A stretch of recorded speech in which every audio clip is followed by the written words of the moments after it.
Lovely Mess. Un beau bordel. Cela résume parfaitement ce que veulent Patrick Timsit et Pascal Elbé, associés au producteur Patrick Holzman. Si est un prétexte pour rester tous les trois ensemble et s'amuser, concède d'ailleurs Patrick Timsit.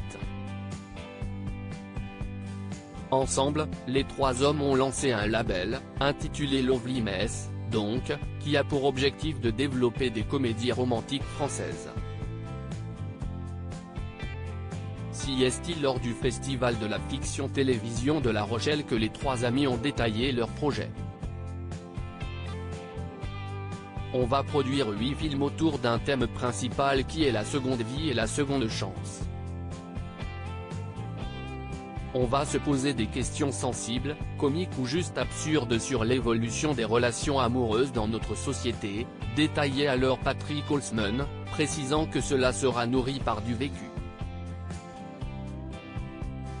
Surtout, les trois hommes qui estiment que ce genre s'est essoufflé depuis quelques années et qu'on a plus que jamais besoin de parler d'amour comptent bien en faire quelque chose de premium.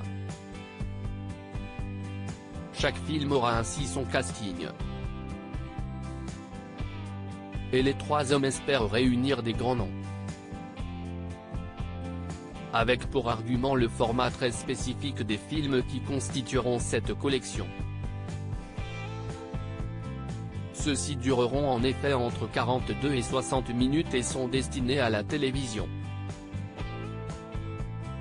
Je ne vois pas quelle actrice ou quel acteur refuserait un film qui va se tourner en peu de temps, estime Patrick Timsit, qui lance dans un éclat de rire qu'ils ont opté pour ce format également parce qu'à nos âges, on ne peut pas faire plus.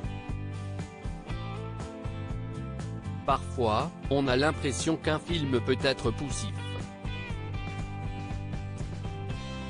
Alors que ce format-là nous permet d'aller au bout d'une idée sans l'épuiser, rétorque, plus sérieusement, Pascal Elbé, qui avance le nom de Karine Viard parmi les personnes potentiellement intéressées pour figurer au casting d'un des épisodes de cette collection.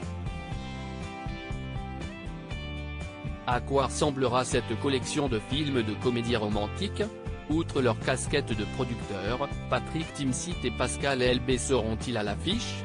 Ce n'est pas impossible mais les deux acteurs précisent instantanément que ce ne sera pas le cas sur tous les films.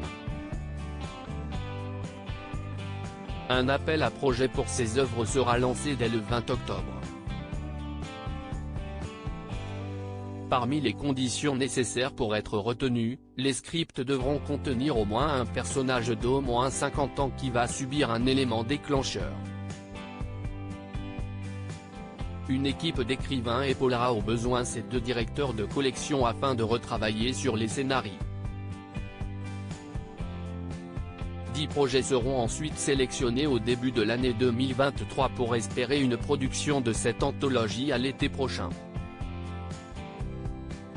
Budget moyen, entre 1 million et 1,5 million d'euros par film.